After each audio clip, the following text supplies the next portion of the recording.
Yes, welcome my people. It's another day, another beautiful morning today, as we actually having a very good sunshine. To some places we have some rain here and there. We are so blessed in this season, and many people are now in planting and doing their other stuff. So welcome again. This is the Trails. I'm here today to talk about some politics as usual. So today we are going to focus on the opposition leader Natembea from Trans Nzoia County, especially after giving out his speech 3 days ago, talking about the problems of this country. Here is a video so that you can actually see by yourself. Na mimi najua sisi Waluya ni watu wazuri, tuko na roho safi. Tukipata nafasi ya kuongoza taifa la Kenya, kila mtu atahisi kwamba ako kwenye taifa la Kenya. Ama namna gani? Na nyinyi msikuwe na wasiwasi. Hii ujinga kusema Natembea atapigana na Sifuna, mimi napigana Sifuna kwa sababu gani? Natembea atapigana na Ososi ama sijui nani na nani. Hiyo ni siasa ya Wetangula na Mudavadi. Sisi ni watu tuko na akili. Ama namna gani? Tunajua matatizo ya Mkenya iko pande gani. Our individual ambitions must give way to the interests of Kenyans. Ama namna gani? Kwa Natembea ukitaka kuwa tu president na watu waumie, ama ng'ang'ana mwende mwaguke, Ruto apate nafasi ya pili, utakuwa mkisaidia namna gani? Sisi problem yetu ni kuondoa Ruto kwenye power. Na mimi na Ruto huwa anasema kwamba upinzani haina agenda. Sisi hatuna akili. Leo iko taarifa habari kwake. Agenda yetu ni moja tu. Tukiondoa Ruto, kumuondoa tu 80% ya shida zetu zitakuwa zimeenda na yeye. Maana tukimuondoa anatujengea stadium inaitwa Talanda. Hapo ndio sisi tutapishiwa kwa hiyo stadium yake. Na kabla tuondoke tutakuwa tumetoa executive order number 1 kuondoa mambo ya SHA, si ndio? Tutaondoa mambo ya housing levy, fanya nini? Iende. Hii mfumo ya elimu ambaye mwalimu haelewi CBC, mzazi haelewi CBC, serikali haelewi CBC, yote inaenda, si ndio? Watu wangu, Ruto anatuchezea. Anatuambia ati mtoto akipata hii ati ndiye amepita. Yaani tuko na mfumo ya elimu ambayo haiko mahali popote katika taifa, katika ulimwengu mzima, ni yetu tu. Na watoto wao hawasomii kwa CBC. Wote wameenda international schools, wetu ndio unacheza. Watoto wamefika class 4 hawajui basic arithmetic. Mtoto anambia 1 + 1 anasema 11. Maana mtoto ameambia wewe ungepata kuwa nani? Asema nataka kuwa Ronaldo. Enda cheza. Wewe unataka kuwa nani? Kuwa pastor. Enda kwa crusade. Wewe ai bwana, hii maneno mnakubali kweli bwana? Lazima, na sisi tunajua, mimi na Jack na Ososi na hata Sifuna, kama sio elimu watu yangu mimi singekuwa mbele yenu. Elimu inakutoa chini na kuinua tu, si ndio? Yule mtu alikuwa anasema kwamba ataondoa hasla waende juu, sasa ndiye amemaliza hasla kabisa, hasla wako kabisa, hata elimu imeisha. Ndio tunasema Ruto afanye nini? Ruto afanye nini? Ruto aende wapi? Yes, as you have seen, Natembea, the county governor of Trans Nzoia County, is now claiming that the problems of this country, 80% of them are from Ruto. Ruto alone, he is the problems of these people. He is the problem to this country. And he's telling people, and many people, as you can see in that video, they are very happy, cheering, and accepting that it's actually the truth. But we don't know. Sometimes people can cheer up someone because he has given them some money. As we know, in Kenya, bribes are everywhere, and lendouts are always something that's obvious, especially when you are a politician and you are visiting the people on ground. They will expect you to give them something so that they say that you are a good person. So according to this actually discussion of whether the opposition has manifesto or not, Natembea also went forward to explain some few things, saying that he will be scrapping out when they get into government through the opposition. They have not declared who will be the running mate to actually our able president, Dr. William Samuel Ruto. But he's saying that when the opposition leader will take over, they'll scrap out the housing levy. That's number one thing that he said. Then he also talked about scrapping out the education system that has been there for some time now. And he's saying that this education system, no one knows it, the government does not know it, and even the teachers are not aware of how this curriculum is going on, or the expectations on the students. So he's saying that when the opposition leader will come in, they scrap out those things. It might look a very good idea to some people, but it also has some consequences here and there. Many people will just cheer it up and say that it's okay, but what will happen to those students who have been in this CBC curriculum since their start of education? What will happen to them?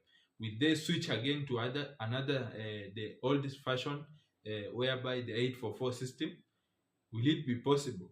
How much will it cost the Kenyans, the citizens of this country, to actually funding that transition again? And in affordable housing also, when he says that he scrap out the housing levy, he has not actually laid out something as an optional that will fund that housing project plan, affordable housing project. Because also, I don't think if it will be possible for anyone to just come out and say that he is going to scrap out that project, because it is helping a lot of Kenyans. Even if you don't accept or you accept, it's helping a lot of people. It is creating some jobs, although it is temporary, but it is helping. Because in any sector, even in businesses, businessmen know that you some days will not have to work, because the work will not be there. So it is something that someone can come and convince you that Ruto is not providing a long term, a long duration, or something that's reliable in matters to do with actually unemployment, because he's just bringing up some contracts and say that now, after those affordable housing projects is done, where will those people who have got skills from those projects go? But it's not true, because in every sector in this country, in every sector in the whole world, we have some temporary work jobs that are there, and they help in helping some people who are there stranded with job. They help to feed a lot of families those jobs. So we cannot assume that. So Natembea has actually also, as you saw in that video, talked about joining his powers or his hands with our able Senator Sifuna. It is something that they are actually coming to a realization that now these people are joining their hands together, because they have realized that when they continue being actually fighting each other, or actually being in separate and fighting for themselves alone, they are weak, and they can be actually be demolished by the government very easily. Now they are looking for a way whereby they can join their hands. But all of us know that all these people, they have their interest. Even Kalonzo Musyoka, what I know with Kalonzo is that he cannot run for any seat except the seat of the presidency.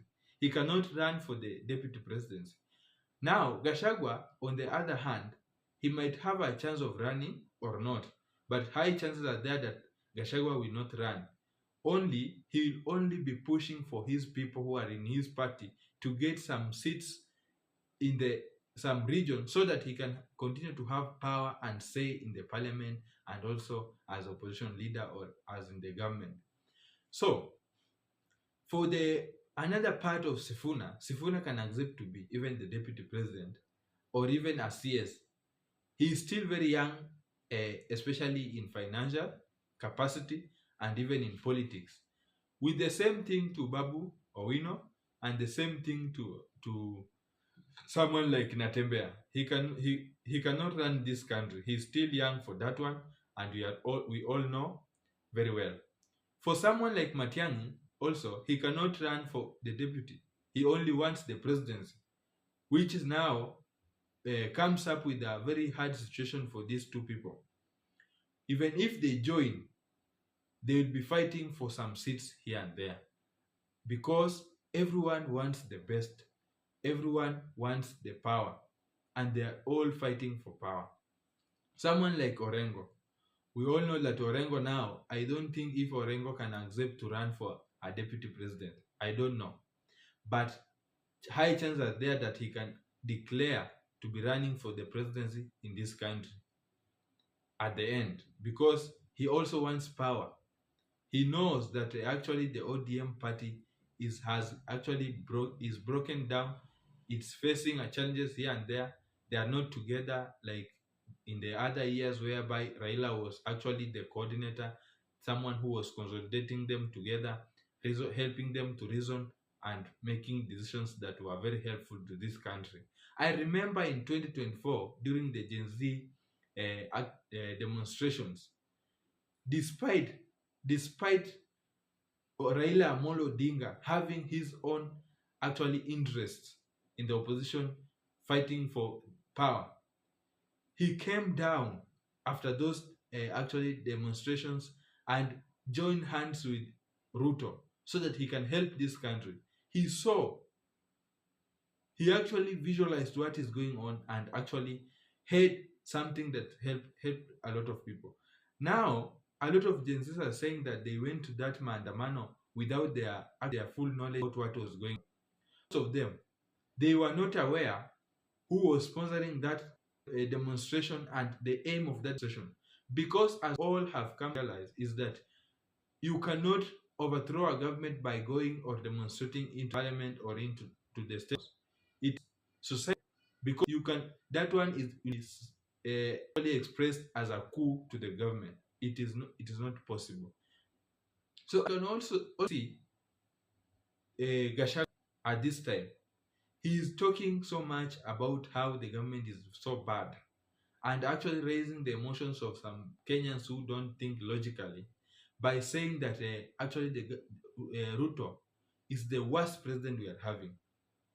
Gachagua is acting like a wife in a family who is actually telling her children that their father is the worst of all.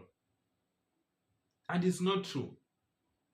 Because if we actually calm down and think logically, is that what these people are afraid is that Ruto is actually showing Kenyans that development and other things that help Kenyans, they should be done crosswise in all over Kenya, in all the regions of this Kenya, without having other sections of this Kenya being privileged so much than the others. And that one is the thing that it's actually terrifying these people from the mountain. So we can all view very, very well that the Luya leaders who are going to the opposition, most of them are going just to boost. And at the end, we will all confirm here that they will not get anything. They will not bring anything to the western parts of Kenya. For the other leaders, they are sharp. They always go somewhere with an aim. They are always on the to actually bring things to their side, bring development to their side, bring money to their side, bring jobs to their side. But for the Luya leaders, some of them have been misled.